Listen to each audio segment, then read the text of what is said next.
Welcome back to the Deep Dive. We are continuing our journey through the Kaizen Made Easy series, exploring the book Gemba Ikigai, Leading to Serve by Mark Forkun.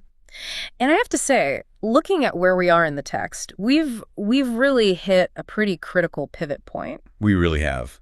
Right. I mean, if you've been tracking with us, you know the whole architecture of this book is just so deliberate. So deliberate. We spent all that time on leading self, getting your own habits and mindset right. Then we moved into leading the tribe, talking about flow and coaching. Right. But now we're in the trenches. We finally arrived at leading through problem solving. And this brings us specifically to Habit 11.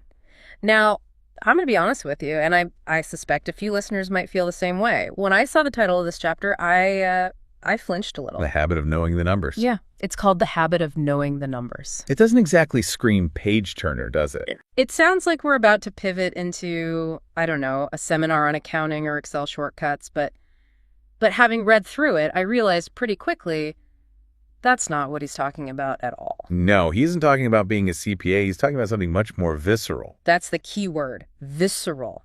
This is not about accounting. It's about reality. The whole message of Habit 11 is transparency through numbers. It kicks off with that old business adage, if you can quantify it, you can manage it. Right. But Forkun takes a very, very strong stance on where those numbers live and how you interact with them. He draws this really sharp line in the sand. He basically says that if your numbers are hidden inside a computer, in an ERP system or some SAP dashboard that only 3 people have the password to, then you don't actually know the numbers. Exactly. He calls it the ERP system trap. We live in this age of big data, right? We have more data than we know what to do with. Too much data. But Forkun's argument is that data on a server is cold. It's disconnected. He insists on connecting the brain, the hand, the marker pen, the whiteboard, and the eye. Okay, let's push back on that for a second, because we're in the mid-2020s. Why on earth would a modern company with all its AI and automation want people using marker pens and whiteboards? I mean, isn't that a bit regressive? It feels that way, sure. Yeah. But it all comes down to cognitive processing. When you type a number into a spreadsheet or when an automated sensor logs a defect, it's abstract. It's just pixels. But when you physically stand up, walk to a board, uncap a marker, and write 5 defects in front of your peers, you are physically manifesting that reality. You're owning it. It creates a sense of accountability that just a keystroke just doesn't have. Precisely.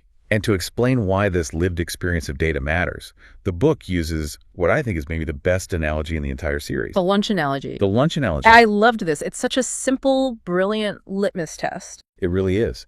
So imagine you walk up to an employee on the shop floor or even a manager in an office, and you ask them, what did you have for lunch yesterday? They don't have to look it up. They just know, I had a turkey sandwich or leftover pasta. Right. The answer is instant. Why? Because they lived it. They experienced the lunch. It's part of their recent memory. Okay. Now, you walk up to that same manager and you ask, what was your defect rate yesterday? Or what was your exact on-time delivery percentage? And the response is always, let me get back to you, or hold on, let me check the report on my laptop. Exactly. Let me check. That phrase is the killer. If you have to check the system to know how your business is doing, you aren't managing the business, you're just reporting on it. You aren't living the number the way you live that turkey sandwich. You got it. That is a harsh truth, but it makes total sense. If the data isn't internal to you, you can't make intuitive decisions. You're always lagging. And this connects to a story in the book about a Japanese sensei in a Toyota factory. This story really gets at the difference between hardware and what he calls heartware. This was the one where the sensei let competitors tour the factory, right? Yes. He would let competitors just walk right in. No heavy security, no NDAs. They could look at the robots, the assembly lines, the whole layout. And people thought he was crazy. You're giving away all our secrets. But he wasn't, was he? No. His logic was just profound. He said, essentially, let them look. They can see the machinery. They can copy the layout, but they will miss what actually matters. Because what makes the Toyota production system and this idea of Gemba Ikigai work isn't the machines. It resides in the hearts and minds of the people. It's the invisible software of the culture. You can't take a photograph of a mindset. Exactly. You can't steal a culture of problem solving just by looking at a conveyor belt. Yeah. And that brings us to the most practical example of this in the whole chapter, the Steel Foundry case study. Ugh, I call this the 60-euro solution. This is my favorite part because it's so low-tech, it's almost rebellious. It is. So, okay, set the scene. You have a steel foundry. Heavy industry, lots of moving parts, complex supply chain. The standard corporate move here is to buy a massive software suite. Spend millions, take 6 months to implement, hire consultants. And usually everyone ends up hating the software anyway. Always. So instead, the author goes to a stationery store. He buys a massive whiteboard, some black tape, and some marker pens.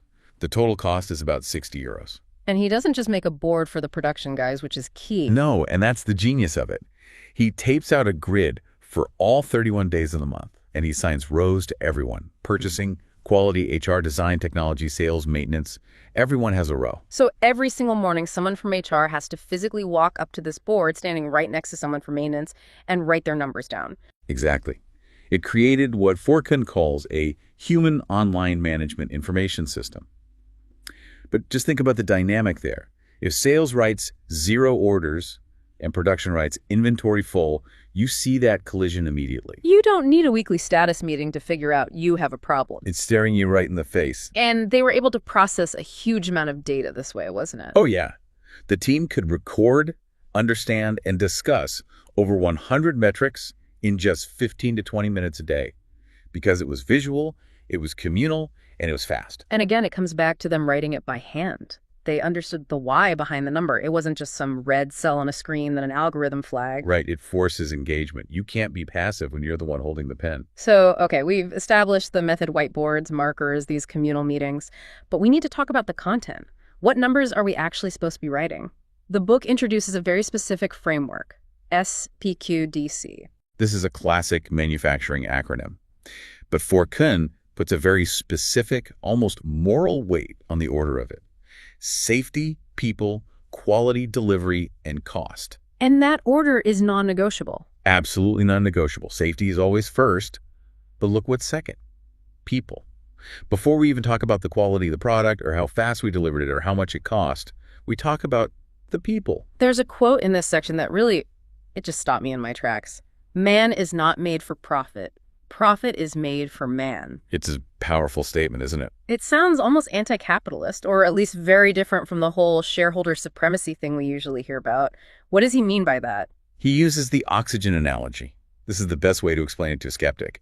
Profit is like oxygen. You absolutely need it to survive.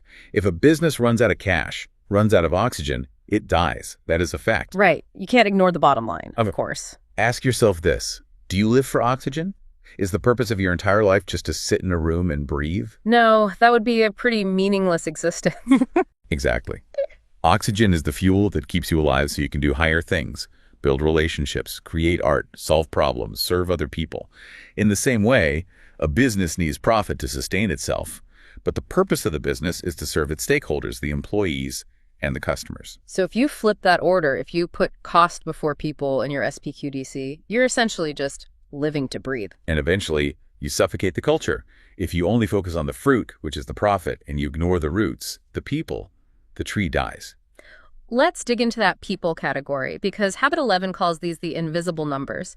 Most companies track units produced. Very few track the health of their culture until it's way too late. So how does Genba Ikigai suggest we measure something as abstract as culture on a whiteboard? You need proxies. You need visible signals of invisible things.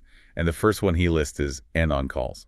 For our listeners who might not be fluent in Toyota speak, can you define and-on for us? An and-on is a signal. In a factory, it's often a cord you pull or a button you press when you see a problem on the line. It lights up a board, and it calls for help. Okay, now, traditional management logic would say, I want 0 and-on calls. I want that line running smoothly 100% of the time. And that is the trap. Forkun argues that if you have 0 and-on calls, you don't have a perfect factory. You have a terrified factory. Because problems are still happening, but people are just hiding them. Exactly. A high number of and-on calls is actually a positive metric for your culture. It measures psychological safety. Wow. It means your people care enough about quality to stop the process, and they trust leadership enough to ask for help without fear of being blamed. That is such a massive paradigm shift. You're celebrating the admission of failure, essentially. You're celebrating the identification of a problem, and that's the very first step to solving it. Another metric he mentions is retention. But he slices it in a very specific way. He doesn't just look at overall turnover. No, he looks specifically at who leaves within the first 6 months versus long term. Why that 6-month cutoff? What's so special about that? Well, if an employee leaves after 5 years, Yeah. that could be for a million reasons. Career growth, family changes, retirement, that's just life. Yeah. But if someone leaves within the first 6 months, that is a system failure. That's on the company. It means your onboarding failed. It means your welcome process didn't work. You rejected the organ transplant, so to speak. So tracking that early attrition tells you a huge amount about the health of your team structure. Now, there's one visual metric in the book that I found particularly striking. It's called the cabbage patch. And we are not talking about the dolls. No, dolls. The cabbage patch is a designated physical space, usually right in the middle of the factory floor where everyone has to walk by, where you pile up the defects. You literally pile the garbage in the hallway. You pile up the scrapped value. If a part is made incorrectly, you don't just throw it in a dumpster out back. You put it in the cabbage patch. That sounds incredibly uncomfortable. It's supposed to be. It makes the invisible visible. If you just delete a line on a spreadsheet, the cost is abstract. It's just a number. But if you have to walk around a physical pile of twisted metal that represents 5,000 euros of wasted effort, You start asking, how do we stop this? you make the waste undeniable. Exactly. It forces a conversation. It's not about shaming the person who made the defect. It's about shaming the process that allowed the defect to happen. And on the flip side, you have to track the good stuff, too. The book mentions tracking celebrations. Yes. Literally counting how often the team stops to celebrate a success. If that number is 0, you have a morale problem. And another big one is meeting discipline. Tracking how many meetings start and finish on time. That seems like such a small thing, but what does it signal? Respect. It signals respect. If your meetings always run over or they always start late, you are quantifying a lack of respect for people's time. And that erodes culture faster than almost anything else. It's amazing how these soft metric celebrations, timeliness, asking for help, they actually give you a harder, clearer picture of the business than the financial statements do. Because they're leading indicators. The financial statement is a lagging indicator. It tells you what happened last month. The culture metrics tell you what's going to happen next month. There's a comparison in the book between two types of managers that I think really sums up why knowing the numbers is a habit we need to cultivate. The I think versus the I know manager. Right. You ask manager A, how are we doing on defects? And he says, I think we're okay. Let me go check the system. Versus manager B, who says, yesterday we had 0 defects, and over the last month we've dropped by 1%. Manager B isn't guessing. Manager B isn't hoping. Manager B owns the reality. And this allows for what the book calls factual discussions. Exactly. If you don't know the numbers, you're just trading opinions. Well, I feel like we're doing okay. Well, I feel like we aren't. That goes absolutely nowhere. But if you say, we had 0 defects yesterday, that is a fact. Now we can actually lead. This connects back so clearly to everything we've talked about in the previous episodes. We started this whole series with Habit 1, Hansei, or self-reflection. And you cannot practice Hansei without Habit 11. How can you possibly reflect on your performance if you don't actually know the score? Right. Visual management provides the mirror you need for that self-reflection. If the numbers are hidden in a laptop, the mirror is foggy. You can't see yourself clearly. And it also connects to Habit 5, visualization. Habit 11 gives substance to Habit 5. Sure. We often think of visualization as, dreaming or goal setting. But Habit 11 says visualization is about seeing the current state. It transforms it from a pretty picture into a dashboard for daily action. And looking forward, this just perfectly sets the stage for the section we're in right now, leading through problem solving. This is the critical link. Habits 9 and 10 are all about solving problems. But you physically cannot solve a problem if you haven't quantified the gap. If you don't know where you are, which is what Habit 11 tells you, you can't map a route to where you want to be. Knowing the numbers is the fuel for the entire Kaizen engine. It is. So let's bring this down to the ground level for our listener. We've talked about the philosophy, the whiteboards, the oxygen. If I'm listening to this right now and I want to start knowing the numbers today, what do I actually do? The book offers a couple of very practical challenges. The first is the whiteboard test. Which is? Just take a hard look at your workspace. Do you have a whiteboard? And are your critical metrics visible at the Gemba, at the place where the work actually happens?